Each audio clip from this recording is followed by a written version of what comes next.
Sejam muito bem-vindos a mais um episódio aqui do podcast Além do Jaleco. Hoje estamos aqui com a doutora Gisele. É um prazer ter você aqui com a gente, doutora. Prazer é meu. Sempre que eu venho num programa desse, eu sempre falo que eu venho difundir um pouquinho de conhecimento e ganho muito mais do que a gente passa. Não, com certeza a gente vai receber muito mais, doutora. Legal, gente. Mas a ideia, doutora, principalmente nesse início aqui, eu queria que você contasse um pouquinho da sua trajetória, por que você decidiu seguir a sua especialização, até para o pessoal de casa que ainda não te conhece, te conhecer. Sim, foi muito engraçado, porque eu entrei na faculdade para fazer UTI. Eu adorava UTI, era isso que eu queria trabalhar, até ter um problema de saúde com uma pessoa da minha família, com meu irmão. Meu irmão teve um tumor no ouvido. E a gente passou por várias situações de difícil diagnóstico. Então, a gente não encontrava um médico que conseguisse fazer o diagnóstico e conseguisse fazer o tratamento. Isso se passou, gente, 12 anos atrás de um médico. Quando eu passei no estágio de otorrino, eu falei, não, ninguém vai passar por isso que minha família passou, é isso que eu quero fazer. E eu me apaixonei por otorrinolaringologia. E hoje, quem passa no meu consultório e está pensando assim, às vezes vai um estudante de medicina passar lá, eu falo, gente, você tem que fazer otorrino, é a melhor especialidade que tem. E atrás dessa recomendação já, então. Exatamente, eu já falo para todo mundo ir. E a otorrinolaringologia é um campo muito amplo, porque você pode trabalhar só com ouvido, você pode trabalhar só com voz, só com ronco, só com tontura, labirintite, melhora de respiração. E, no fim, eu fui estudando e hoje eu falo que eu trabalho com a melhora da respiração. Então, desde criança até adulto, trabalho com nariz tampado, ronco, apneia. E essa é a minha ideia hoje, é ter uma melhora da respiração nas pessoas. Perfeito. E como que é para você tratar ver essa diferença ali no paciente que chega, depois quando ele sai ali, pensando ali na dificuldade respiratória, por exemplo, tem algum impacto até para dormir ou no dia a dia? Eu queria que você trouxesse também a sua visão. Não, é muito satisfatório, porque hoje as pessoas se acostumaram a não respirar pelo nariz. Acha normal não respirar pelo nariz. Gente, não é normal não respirar pelo nariz. Boca não respira, tá? Então, com o dia a dia, os fatores que agridem nossa mucosa, que agridem nossa respiração, a gente passou a achar normal, poluído, normal o nariz está entupido, e não é normal. Então, quando eu vejo uma pessoa que chega ali no meu consultório, que não está dormindo direito, que não está trabalhando direito, ou a criança que não está rendendo na escola, e eu consigo tratar e ela passa a melhorar, ela passa a viver normalmente, né, o que seria o básico, né, e ela não tinha antes, isso é muito legal. Então, a gente consegue, às vezes, com pequenas mudanças na qualidade de vida, no estilo de vida, mudar essa qualidade de vida. Com certeza.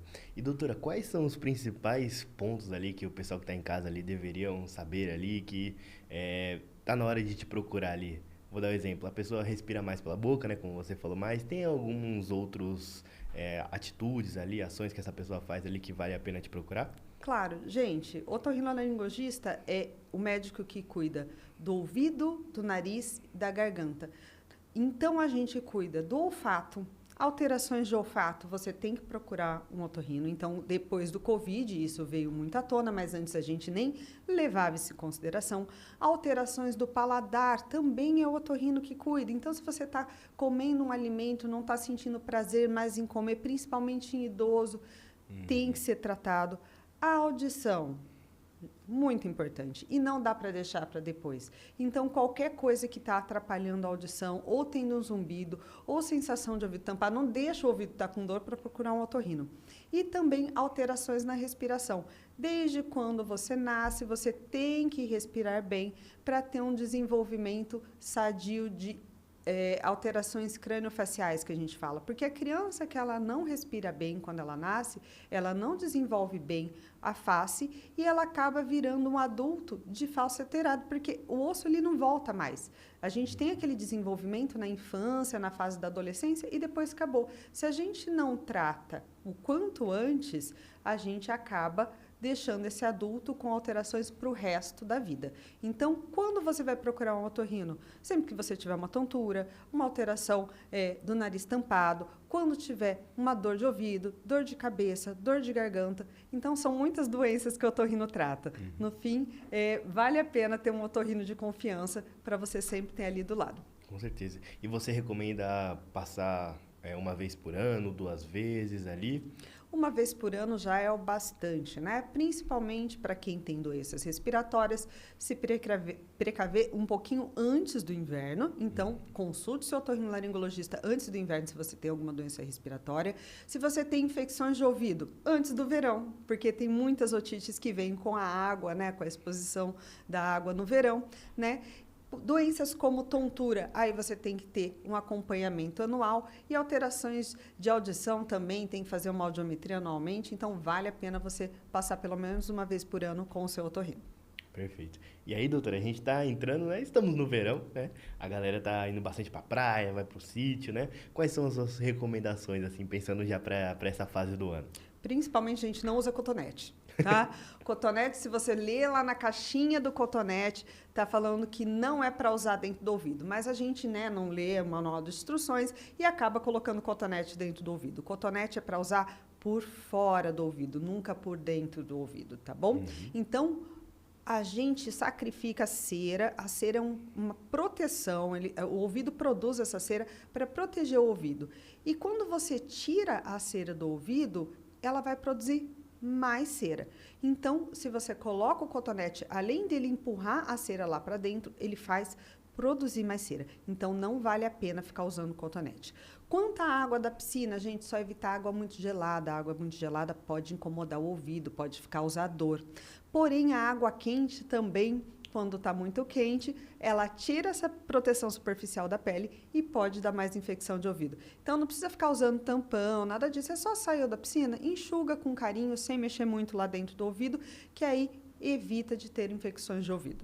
Perfeito, doutor. E tem, além do cotonete, né? Tem algum outro utensílio ali que a galera utiliza no dia a dia, que utiliza de uma maneira errada, que já vale a pena ali você trazer pra gente? Muitos. Ó, eu tinha um professor que falava que limpar o ouvido é só com a pontinha do dedo. Por quê? Porque não entra dentro do ouvido. O canal do ouvido, ele é super estreitinho para não entrar nada. E o pessoal usa chave, tampa de caneta, grampo de cabelo. Então, nada se coloca dentro do ouvido. A cera que está ali é proteção. Se está ali, ela foi formada porque seu ouvido estava precisando. Quando a gente começa a ter uma produção exagerada de cera que tampa o ouvido, aí sim vale a pena você ir no médico otorrinolaringologista para retirar essa cera, tá bom? Se ela tá ali, não mexa nela, tá bom? Do mesmo jeito, o pessoal pingar álcool, água, pode pingar. Quando você entra na água e fica com água dentro do ouvido, ela fica acumulada lá dentro. Se você quiser tirar, você pode pular, né? Aquela técnica de pular já ajuda bastante. Mexer, mas sempre aqui por fora do ouvido, nunca lá dentro do ouvido. Você mexe aqui por fora do ouvido para ajudar a tirar água. Ou pingar 2 gotinhas de água, morninha, nunca fria, ou 2 gotinhas de álcool e depois virar. Se ficou com a sensação de água lá dentro do ouvido, gente, não é água, é cera. Então, não adianta ficar pingando coisas. Então, ficou com o ouvido tampado? Não cutuca o ouvido. Procura um médico otorrinolaringologista para te ajudar. É que antigamente, né, Léo, tinha o farmacêutico, sempre estava na farmácia, ele fazia uma lavagem, a enfermeira conseguia fazer isso com muita facilidade. Hoje, às vezes você vai na farmácia, não tem nenhum farmacêutico, tem um balconista ali, então não dá para ficar terceirizando para um profissional não médico. Agora, se for um profissional de saúde capacitado, a gente pode fazer lavagem de ouvido. Se não, procura o médico otorrinolaringologista. Perfeito. E a lavagem de ouvido, doutora, tem uma recomendação ali para fazer por ano, por alguns anos? Não, na verdade, o certo é precisa? nunca fazer. Ah, Infelizmente, para a gente é maravilhoso quando o paciente precisa. Mas o certo é nunca fazer. Tem paciente que tem mais cera no ouvido, que tem que fazer mais lavagem, mas aí é dele, né? Então, a gente acaba fazendo. Mas o certo é não fazer, porque tem gente que vai lá e faz lavagem e fala assim, eu tenho que voltar de quanto em quanto tempo para fazer a lavagem. Não, gente, é só quando entope o ouvido. Perfeito. E, doutor, o que mais te motiva ali a hoje estar sempre trabalhando, trazer informação também para a galera aqui do nosso podcast? Não, o que me motiva muito, gente, é ver a pessoa que chegou no meu consultório, que tinha uma limitação na qualidade de vida, na qualidade do trabalho, por causa de um nariz tampado. que acontece? Eu tenho várias pessoas que chegam para mim e falam assim, olha, eu não gosto de trabalhar com telefone, porque todo mundo pergunta, você está gripado? E a pessoa não, ela só tem o nariz tapado, só fala assim. Então, ou se limita a trabalhar com atendimento ao público, porque ela fica se coçando, mexendo no nariz o tempo todo, o nariz está vermelho, e isso causa vergonha para ela. Um nariz não pode limitar o seu estilo de vida, a sua vontade, né? Então, a gente tem que ter um nariz funcionante, um nariz competente para conseguir atuar no dia a dia. E isso que eu estou falando são coisas pequenas, não estou falando nem do esporte, né? A gente tem, às vezes, várias pessoas que chegam e falam assim, eu não consigo correr ou fazer qualquer exercício físico leve porque eu já tenho que respirar pela boca, eu canso muito mais rápido. Isso está errado. Então, quando eu brinco, eu acordo de manhã e falo, bom, vamos lá, vamos destampar os narizes do mundo, né? Então, eu gosto de melhorar. Então, um paciente que fala, não, eu operei, nossa, meu sono está melhor, eu estou dormindo melhor. Então, isso é muito legal, trabalhar com isso, de melhorar a qualidade de vida de uma pessoa. Perfeito, doutora. E um ponto muito bacana, assim, que geralmente a galera, eu sou esse tipo de pessoa, tá? Eu respiro pouco pelo nariz. Gente, ganhei mais um paciente. Adorei. Respiro pouco ali pelo nariz. E quando eu respiro, parece que é melhor pela boca do que pelo nariz. O que você tem para trazer ali para o pessoal que também tem essa mesma sensação? Eu tenho que falar que respirar pela boca tá errado, tá? A boca não respira, o nariz que respira. Por quê? O nariz foi feito para limpar o ar. Então, o ar ele tem que chegar no pulmão quente, úmido e limpo. Então, ele tem que passar pelo nariz e é o nariz que faz essa filtragem, esse aquecimento do ar para chegar no pulmão, tá? Além disso, quando a gente respira pelo nariz, a gente libera uma enzima chamada óxido nítrico. O óxido nítrico, ele é um vasodilatador natural e ele é um bactericida. Então, ele mata as bactérias que iriam entrar no seu corpo, tá bom? Quando a gente respira pela boca, não tem nada disso. Então, acaba chegando o ar poluído ali no pulmão, causando mais doenças respiratórias. O ar frio, então, causa mais bronquite, irritações e chega mais bactérias, causando mais infecções. Então, o simples fato de você respirar bem pelo nariz já aumenta a sua imunidade. E a gente passou a normalizar respirar pela boca, né?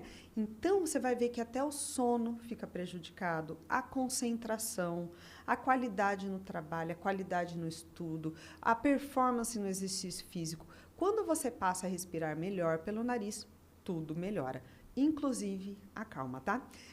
Tem vários trabalhos científicos mostrando que a respiração nasal longa e prolongada, então você respirar fundo pelo nariz e soltar, diminui os níveis de estresse.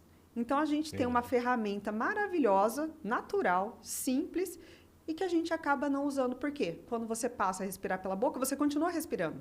Então, você sempre deixa, não, estou respirando, depois eu vou, aí dá uma melhorada, aí piora de novo, aí marca o médico, aí depois não vai. Ou, às vezes, também a gente não sabe que médico que tem que procurar, né? Porque também não é todo otorrinolaringologista que trabalha com melhora da respiração. Então, eu venho aqui hoje para mostrar que, não, gente, dá para respirar bem, muito melhor pelo nariz e viver muito melhor. Perfeito. Já arranjou um paciente novo? Gente, eu já tenho mais um paciente. Não, muito bacana, doutora. E tem muita gente ali que fala de respirar pelo nariz e soltar pela boca. Tudo bem também ou é melhor sempre pelo nariz? Não, é assim, o certo é sempre pelo nariz. Você tem que ter um nariz competente que consiga entrar ar e sair ar. Respirar pelo nariz e sair pela boca é uma técnica de relaxamento que também vale a pena para algumas situações, para exercício físico também vale a pena. Mas o certo no dia a dia é você estar de boca fechada. Os dentes eles têm que ficar quase encostados, mas não se encostarem, e a língua ela tem que ficar acoplada no céu da boca, então fazendo pressão. Então a gente tem o dente superior aqui e a língua fazendo pressão nessa parte de trás do dente superior e no céu da boca. Tanto é que isso ajuda no desenvolvimento do céu da boca, dessa região.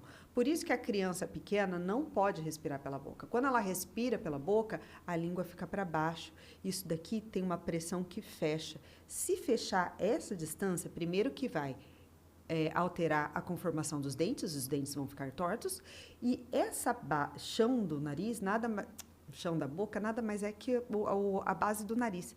Se ela está pequena, o nariz fica menor, desenvolve menos. E aí, para o resto da vida, como eu falei, ou a criança vai respirar mal porque não desenvolveu direito, o chão do nariz não cresceu. Perfeito. E então, para os papais ali, principalmente de primeira viagem ali, é importante acompanhar esse desenvolvimento ali do filho, né? Para não ter nenhum retrocesso ali, né? Pensando no futuro dele. É, exatamente. Quando a gente fala em criança, é um processo, né? Porque a criança nasce respirando basicamente pelo nariz, não é para respirar pela boca. É difícil, tanto é que se você tampar o nariz da criança, pode ter, ela fica bem agitada, porque fica roxinha, porque ela não sabe respirar pela boca. Aí ela vai ter um reflexo chamado rinite do recém-nascido. O que é rinite do recém-nascido? O nariz começa a tampar naturalmente para ela aprender a respirar pela boca. Então, nos primeiros 6 meses, é até comum a criança começar a ter mais nariz tampado, e que deixa todo pai e mãe desesperado, para ela aprender a respirar pela boca. E depois que passa esse período, aí começa as gripes, os resfriados, né, as alergias. E aí também são outros processos, mas aí patológico, não fisiológico. Esse primeiro que eu falei é fisiológico. E o resto começa aí a atrapalhar, sim, o desenvolvimento crâniofacial da criança, tá? Então, a gente tem que tratar a rinite na criança, tem que tratar a adenoide, que é a carne esponjosa, que todo mundo fala, que ela é comum até os 4 anos de idade, mas se ela continua ou se ela está tampando muito esse nariz, tem que ser tratado, às vezes até precisando de uma cirurgia. Certo, doutora. E pensando numa respiração inadequada ali, eu vou dar um exemplo meu. Quando eu durmo, eu durmo e acordo mal, eu sei que eu não respirei pelo nariz. Eu sei que eu fiquei respirando pela boca e geralmente eu acabo roncando quando isso acontece. Isso acaba, né, refletindo ali no meu dia ali, de ter um dia mais não na disposição que eu gostaria de ter. Existem outras coisas também ali que acontecem ali durante o sono que, entre aspas, facilitam nessa respiração inadequada? Sim, né? Então, quando a gente fala de ronco, aí já abre o mundo todo, né? Então, um dos fatores é não estar respirando bem pelo nariz, né? Então, que é quase o principal aí. O outro pode ser um aumento das amígdalas, que podem estar maior do que o normal, ou mesmo uma conformação. Então, a pessoa geneticamente tem a garganta menor, né? Então, isso pode influenciar, assim como peso, sedentarismo, uso de testosteronas e hormônios, tá bom? Tudo isso pode influenciar. Se bebeu bebida alcoólica, medicações que induzem no sono, tudo que relaxa essa região pode fazer você roncar mais. O problema de roncar é que, gente, também, outra coisa que eu vim falar hoje aqui, roncar não é normal. Ronco não é piada, ronco é motivo de você procurar atendimento médico. Quem ronca pode tem mais chance de ter síndrome da apneia e hipopneia do sono, que é um problema de saúde. O que é a síndrome da apneia e hipopneia do sono? Você diminui a sua respiração, às vezes até com paradas de respiração, e isso diminui a oxigenação no sangue. Se não tem oxigênio no sangue, não vai ter oxigênio no cérebro, no olho, no rim. Então, você começa a ter alterações que te levam a complicações. Não estou falando do Léo de hoje, estou falando do meu paciente que vai ter 60 anos, mas a gente tem que tratar hoje. E quando a gente fala em tratar hoje, não é um tratamento precoce, é um tratamento no momento certo, é um tratamento oportuno. Não adianta eu querer tratar uma pessoa que roncou 40 anos, com 60 anos, ela não tem muito o que voltar atrás. Mas se eu trato ela com 30, não. Eu tenho muita, eu falo, lenha para gastar até a gente chegar até os 60 anos. Então, quais que são as alterações? Isso eu gosto de falar, é para dar um susto mesmo, mas isso tem que ser falado. Quem não dorme direito altera até a produção hormonal. Então, às vezes, tem um trabalho científico muito legal que mostrou que quem dorme melhor consegue emagrecer muito mais fácil. Por quê? Existem 2 hormônios que regulam a saciedade e a vontade de comer alimentos calóricos, que eles ficam alterados em quem ronca, em quem tem a apneia do sono. Então, se você ronca mais, você tem mais vontade de alimentos mais calóricos, né?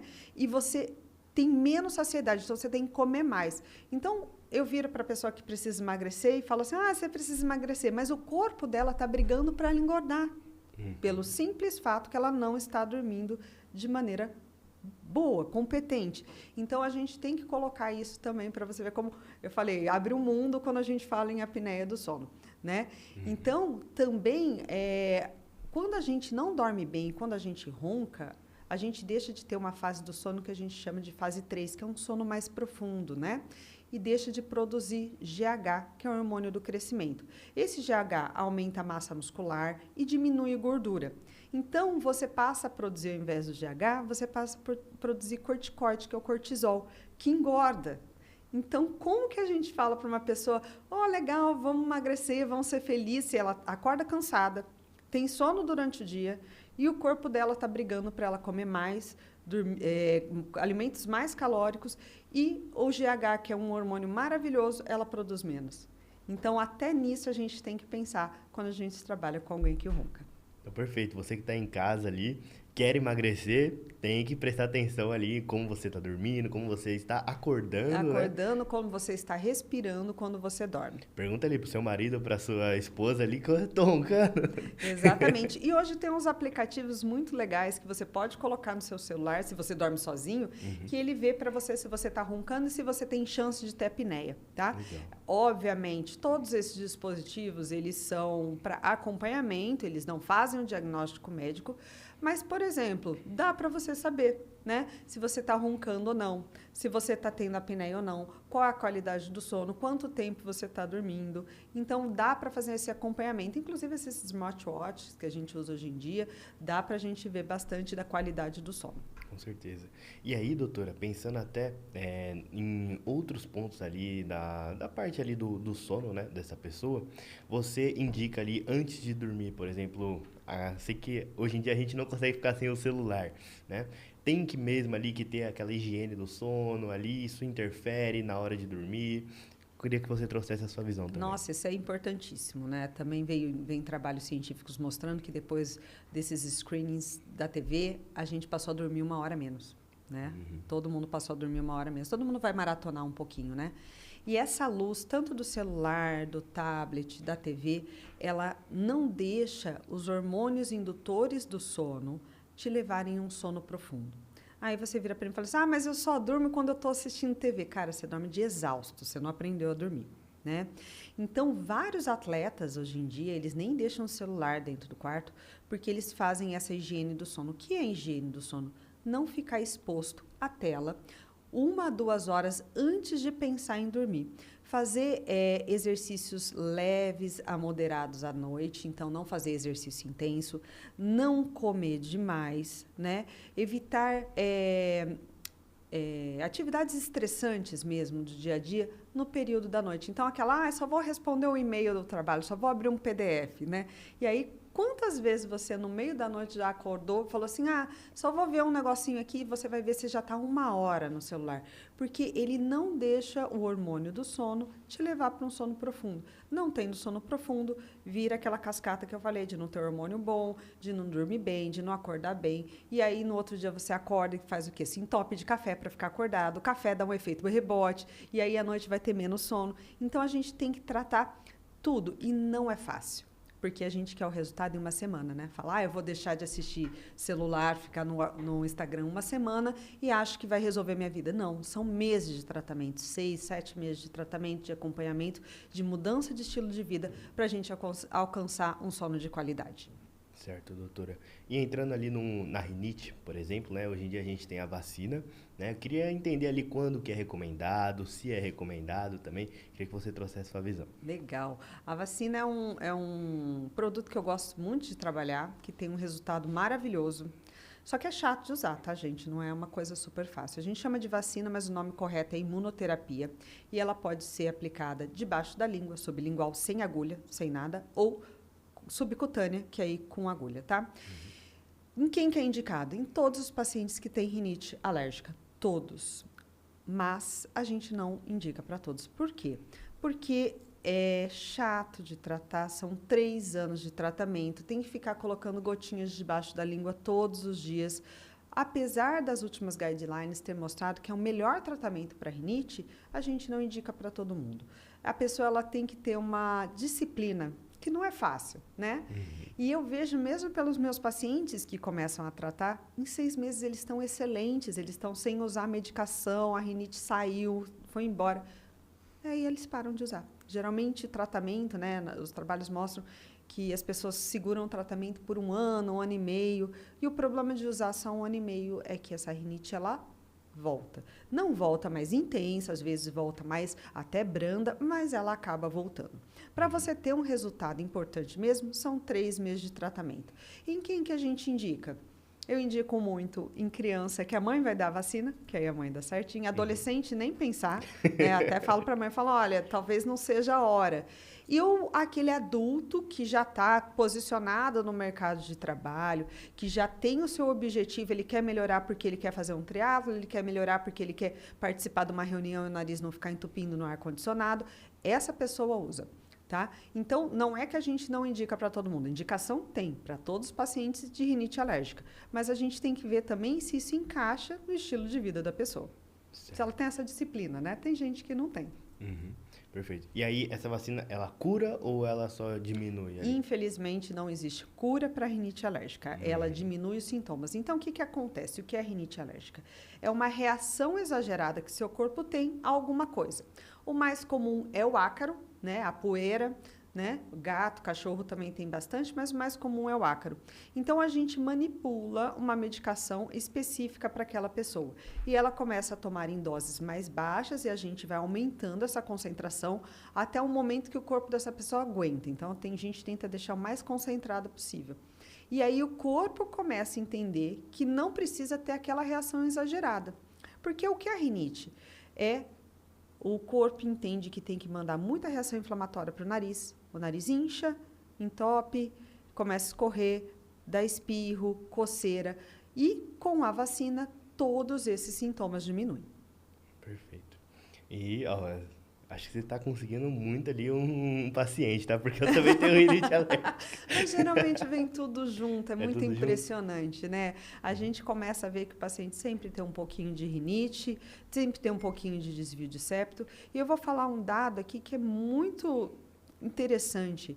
30% da população mundial tem rinite alérgica, tá bom? É muita gente, muita gente. Só que não é 30% que tem sintomas incapacitantes. E o que eu falo sempre para o alergista ou para quem está começando na otorrinolaringologia é se o cara, ele saiu da casa dele, ele marcou uma consulta com você, esperou 2 semanas, ele pegou um trânsito de 1 hora para chegar no seu consultório, não minimiza os sintomas dessa pessoa. A rinite alérgica, ela tem uma capacidade de destruir a vida da pessoa maior do que a asma. A asma mata, a rinite não. Porém, as pessoas com rinite faltam mais do trabalho, faltam mais da escola, têm uma qualidade de vida pior, é mais limitante a doença do que a asma. Então, não fale para o seu paciente, é só uma rinite. Gente, nunca é só uma rinite. Trata, que você vai ver que esse paciente vai ser eternamente grato que você melhorou a rinite dele. Perfeito, doutora. E entrando num ponto mais de tecnologia, né? A gente vai falar um pouquinho sobre a cirurgia robótica, né? Queria que você trouxesse ali também a parte ali da evolução, né? A gente sabe que hoje em dia tem inteligência artificial, as coisas mudam ali. Você deu até o exemplo aí da pandemia para cá também. Queria que você falasse um pouquinho mais como funciona a cirurgia, se ela para quem que ela é recomendada. Se eu sou uma entusiasta da cirurgia robótica, eu acho que ela é o futuro, tá bom? Para toda a área médica. O robô ele tem muito que evoluir ainda. Eu não sei se vocês já viram um robô, ele é uma haste alta com bracinhos. Então, são 4 braços diferentes do humano, que são 2. Então, a gente já começa nessa desvantagem. E o campo de visão da cirurgia robótica é muito melhor do que o nosso olho humano. Fora que o movimento das pinças do robô, eles conseguem fazer movimentos que a nossa mão não consegue fazer direito. E sem tremer, sem cansar, né? Porque às vezes no meio de uma cirurgia você está ali e você começa a cansar. O braço do robô não, ele fica fixo no mesmo lugar, né? Bacana. Porém, ele ainda dentro da otorrinolaringologia é usada só para cirurgias de ronco e apneia, né? Então, o robô ele é muito grande para entrar dentro do nariz. Estão evoluindo com outros robôs. Agora que caiu a patente, os chineses estão fazendo robôs, não sei se vai durar, mas assim, são robôs muito menores, muito mais ágeis, mas isso está evoluindo muito. O robô hoje, dentro da otorrinolaringologia, na parte de ronco e apneia, ele é mais uma ferramenta, não é uma cirurgia diferente. A técnica que a gente faz, dá para fazer olho nu, dá para fazer, né, com outros aparelhos, então ele veio para aprimorar uma técnica que a gente já tem. Sempre que a gente fala em cirurgia de ronquiapneia, é mais a escolha da pessoa que vai conseguir ter benefício com a cirurgia do que a técnica em si. Tá? A técnica, a gente tem muita discussão, qual que é a melhor técnica ainda, faringoplastia expansora, faringoplastia lateral, se dá ponto com fio barbado, se não dá, gente, são várias técnicas e todas dá para fazer com o robô. O que eu acho do robô é que é o futuro. Léo, quando eu comecei a operar, não existia nem endoscópio, né? Então, a gente ia no hospital, eu tinha que levar o meu endoscópio, a gente tinha que alugar uma torre de endoscopia. Hoje, todas as salas têm uma torre de endoscopia, porque todo mundo faz cirurgia endoscópica. Então, eu acho que o robô entra aí. No futuro, vai ter um robô em cada sala e a gente vai poder se beneficiar. O problema do robô ainda é o custo, tá, gente? O custo é muito alto, porque era uma patente só. Eu acho que vindo essas novas tecnologias, quebrando a patente, vai ficar muito mais acessível. Perfeito. E quais são os principais benefícios ali para o paciente? Menor risco de sangramento, isso não tem dúvida, né? Então, a gente tem menores complicações. Outra coisa que é importantíssima, a gente consegue acesso, por ser pinças pequenininhas, onde a mão humana não chega. E a visão também é muito melhor onde a visão humana não chega. Então, a gente consegue fazer cirurgias muito mais profundas, que antes a gente falava, não vamos entrar aí, que tem chance de sangramento, tem chance de piorar o paciente ao invés de melhorar. Com o robô, a gente consegue isso, tá bom? Mas sempre lembrando que é uma ferramenta. Essas cirurgias já existiam antes, só que facilitou as cirurgias que já existiam. Perfeito, doutora. E até trazendo mais ali sobre você tem 2 clínicas em São Paulo, Isso, né? Exatamente. Como que o pessoal pode te encontrar? Tá, a gente tem 2 unidades, somos uma equipe hoje de 7 otorrinos, estou muito feliz com isso, agradeço muito a minha equipe. Estamos no Tatuapé e na Vila Olímpia, a gente pode deixar a descrição aqui depois, tá? E a gente trabalha com todas as áreas. Apesar de eu trabalhar só com melhora da respiração, eu tenho ali cirurgiões que trabalham com implante coclear, tenho uma médica especialista em voz, médico especialista em cirurgia de base de crânio, sinusite crônica. Então, a gente trabalha com tudo isso dentro do nosso consultório, né? A OTSP hoje está bem completa e disponível tanto para o mercado de saúde quanto para os nossos pacientes. Muito legal, doutora. Então, vocês conheçam, né? Que vale muito a pena, tá? E, doutora, pensando ali em prevenção, pensando nos hábitos do dia a dia, o que essas pessoas ali que estão assistindo aqui a gente podem fazer ali para ter uma rotina mais saudável ali, com menos problemas ali no dia a dia? Tá, vamos evitar de procurar um otorrino, mais ou menos isso. Gente, não usa cotonete, primeiro de tudo. Cotonete causa infecção de ouvido, tampa o ouvido com cera, então vai piorar a sua qualidade auditiva. Segundo, lave o nariz com soro fisiológico. Isso daqui eu levanto a bandeira da lavagem nasal com soro fisiológico, que nada mais é que água e sal. E tira todas as impurezas, secreções que estão ali paradas. Você lavando o nariz com soro fisiológico melhora. Todo mundo tem que lavar o nariz com soro fisiológico? Não. Quem tem rinite tem. Então, 30% da população tem. Quem tem sinusite tem que lavar. Quem tem desvio de septo tem que lavar. Depende, eu posso falar aqui em milhões de técnicas de lavagem nasal, mas principalmente a lavagem de alto volume veio para ficar, a gente só tem que fazer com cuidado, né? E cuidado com a voz. A prega vocal, a corda vocal, ela é um órgão adaptado. A gente adapta ela para falar. Não tem outro animal que vocalize igual ao humano. Então, sabe que o órgão adaptado às vezes não dá certo, né? Nada que é adaptado dá tão certo. Então, quando for usar a voz, sempre se hidratar bem, beber água, tá bom?